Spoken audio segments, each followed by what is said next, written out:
A very warm welcome back, and thank you so much for sticking to Smart 24 TV, where we drive your business. We are talking women participation in public procurement and how we can be able to frame policies and get to create a situation where vulnerable groups as well, and especially local content and local contractors, can be able to take part in the public procurement processes. Now, one of the key issues when it comes to procurement that has always actually been in the minds of Ugandans is the life cycle costing. When you look at the life cycle costing, we're not just talking about the cost of buying, for example, a car or something for the ministry, a building, but we're talking about the entire life cycle after usage, during owning, during usage, owning it, and then at the end of that, at the end of the life of that particular asset. We've seen so many, we can just give example of cars and buildings that have been abandoned by government and have been left very uncatered for. And the public has always questioned why this is not being put in consideration. Now also, the procurement system has been decentralized by government. The PPDA is not the only body that actually does look at procurement. We do have accounting officers in these ministries, departments, and agencies that still have to do the procurement themselves. So who checks them, and where is the role of the PPDA in all this? I'll first bring Madam Charity on the issue of the value for money. When you look at the Ugandans, what they want, we see so many fleets of cars of ministers, and people are saying, okay, this is our money, sometimes offensively, but at least from my own perspective, it's their money, right? And then later on, at the end of the life cycle of those vehicles, we find them in the streets, parked, or maybe in the compounds of police, and they're there for years without being catered for. Are we really taking care of the public funds as we should? It's actually not their money. It's our money, we taxpayers. And at a personal level, I am so saddened and with pain in my heart, to be very honest and sincere, that government puts to waste most of the resources that they have. It is so sad that you walk into a ministry's compound. I was interacting with one of a public servant and said his car that had been provided by his department had a tire something. So he packed it. However, the procurement process to have the tire replaced, there was no budget for that specific tire. Got the car packed in the compound for a full year. Meaning, his department was still spending on fuel for hired services. Of course, if we are going to have the rate of hiring services, I'll give an example of the goats that we have been hearing. A goat is 800,000 shillings. Yet on the actual market, we know we can get 3 goats out of 800. It is so sad that it just gets a small mechanical problem, then it is packed, because they are following policy. It is so sad. They don't care about our money. They don't care about us. That is why we don't have ambulances in up-country health centers, because an ambulance maybe at one time lacked fuel and it was packed for a month. Before you know it, the tires are deflated, there's a problem with the engine, and it goes to waste. Value for money. I don't even know how I can talk about this. For I think 90% of all the government projects lack value for money. They have not been implemented within the time limits. The costs of any government project will be ×3 compared to the market price. I'm going to give an example from one of the studies that we conducted at AFIC. We were analyzing procurement in digital technologies. And we found that Ugandan government procured 401 national IDs at a tune of 240 billion Uganda shillings, an equivalent of $62 million, compared to Nigeria that procured 73 million, we're talking about million IDs for its nationals at only $31 million. Yeah, wow. Where is the magic? Are things more expensive in Uganda? Is Uganda very unique? Uganda is landlocked. So I wish I can approach the president and tell him some of these things.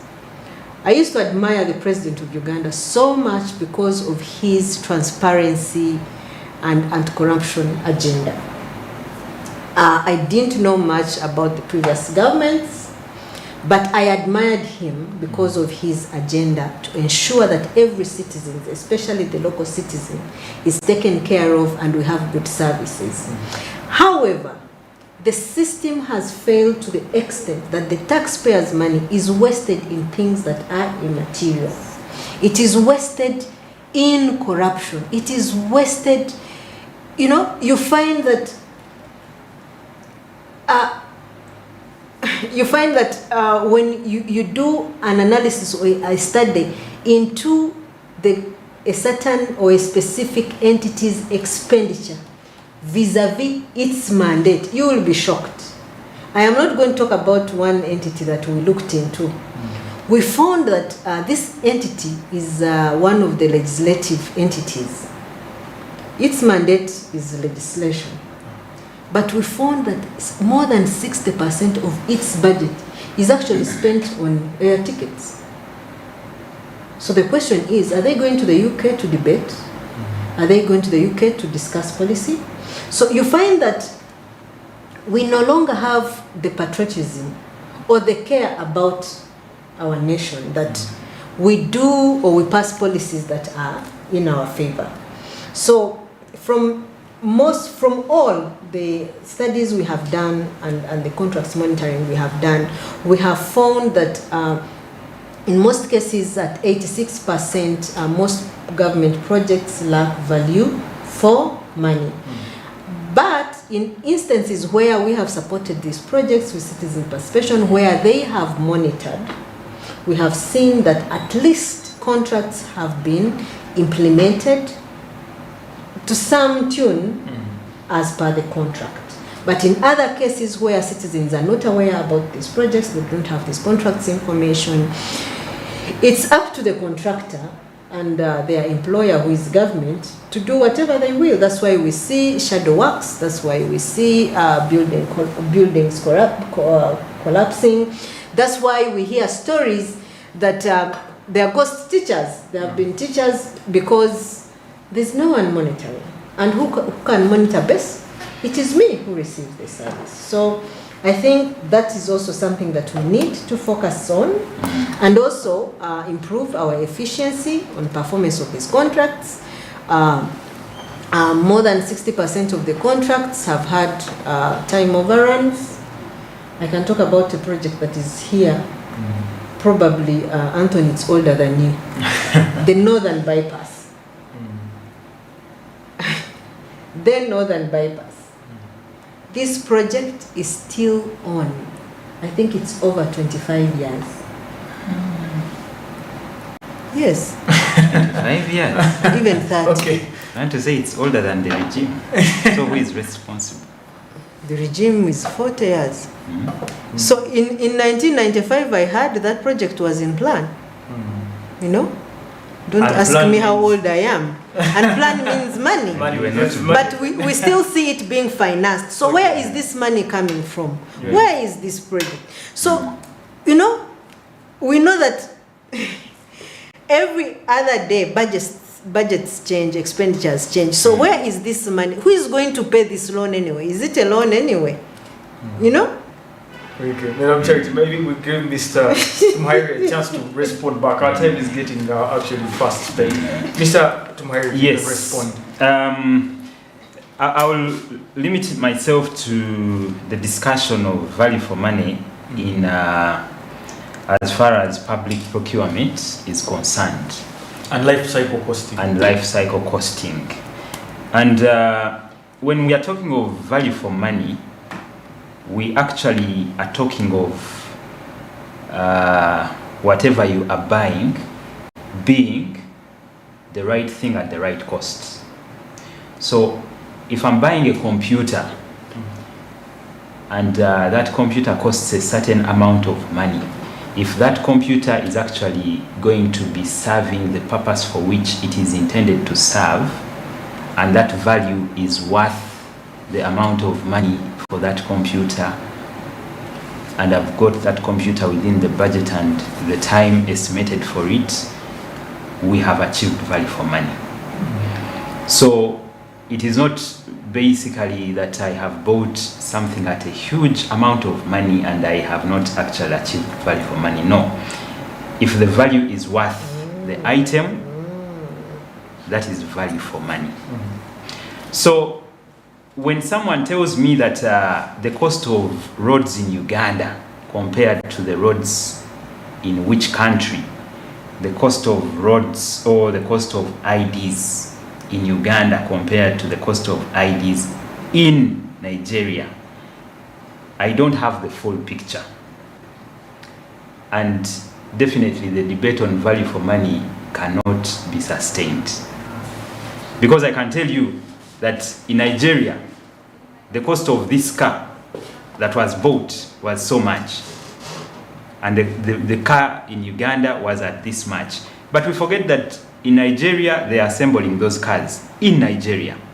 And we are not assembling the cars here. We are just bringing the full unit, you know. We could even be talking about different cars. We had a scenario in Mbale one time, I think about 2 years ago. We were at a public forum and we were trying to discuss with the public and the community on how roads and government institutions in Mbale were happening. And someone came up and said, look, in Mbale regional office, rather regional hospital, we have information and these are the records. They bought 2 computers, each computer at 12 million shillings, you know, and the total cost of just 2 computers was 24 million shillings. And there is nowhere in this country that you can tell me a computer costs 12 million shillings, you know. So if we had taken that information on face value, indeed, we know that the average market price of a computer is maybe between 4 to 6 million, you know. But we looked at the information from the entity, from the hospital, and these were computers with medical attachments, you know. They had peripheral gadgets that came along with the computer. So indeed it was a computer, but with peripherals. But the person gives you half information, and in fact the value of that computer was worth it. So there had been value for money. You know, many people want to compare the express highway in Entebbe with roads across Africa, but they forget that half that road is a flyover over a swamp, you know, which we also constructed, I think, using some money that wasn't our own money. And of course that money has to come with something it is going to have to earn the owner of that money, whoever the owner of that money was. Now, comparing this with life cycle costing, when in procurement we buy an asset, we are very much aware that that asset has what we call a lifespan. And in fact, that is what represents the D in the PPDA, disposal of public assets. Simply because we know that when you procure something at a certain time T, will be disposed. It has to die off and its lifespan runs out, you know. So at the time of acquisition, the cost associated is the initial acquisition cost, the procurement cost. They will tell you this car costs 150 million. That is the acquisition cost. Unfortunately, when most people are procuring, that is the only thing they look at. They forget the operational costs. If you buy a car that has a huge engine capacity, you're going to require a lot of fuel to run that car. They forget the maintenance costs. There are cars whose breakdown frequency is much higher than others because their experience perhaps on the African market is not that good as compared to where this car was manufactured. So you have operational costs, you have maintenance costs, and most importantly, you have costs to do with disposal. Yeah. Because if a car is lying in your yard, you have to now start to think of the space it's consuming, where and how you're going to dispose it. If they are computers, they are in fact much more controlled because they are a bit hazardous when you just simply throw them away. So they are controlled, and NEMA, the National Environment Management Authority, has provided guidelines that you cannot just dispose computers anyhow. You have to follow certain procedure. So these costs are what constitute the life cycle costing. When we are procuring any asset in government, we must always consider these costs. Unfortunately, what you're seeing in government is that some people do not consider these costs when they are procuring. Like Charity says, someone buys a car whose engine capacity is huge and should not be commensurate with government work, and they cannot sustain a budget for it. The cost of the tire, one tire alone costs about 750,000. So if you need to change 4 tires, that's how much. And if it's a local government, they will tell you that money cannot go to tires. So the car will go to waste, will park. And if a car parks for 1 month, 2 months, 1 year, after 2 years, it will look like it is 10 years old. Yeah. So failure, the reasons why we are seeing these things, and these are the reasons, again, as a regulator on disposal as well, we are strongly dealing with failure to budget properly and to plan properly for these costs, failure to seek ownership. There are government institutions that operate under ministries, and they have assets in their custody and possession, but the ownership is with another government institution. So they fail to dispose because they are not the owner, and you cannot dispose what you don't own. Then their interests, and again, this is where corruption manifests. Someone causes a government asset to dilapidate because they know they will somehow hide somewhere and take away that car.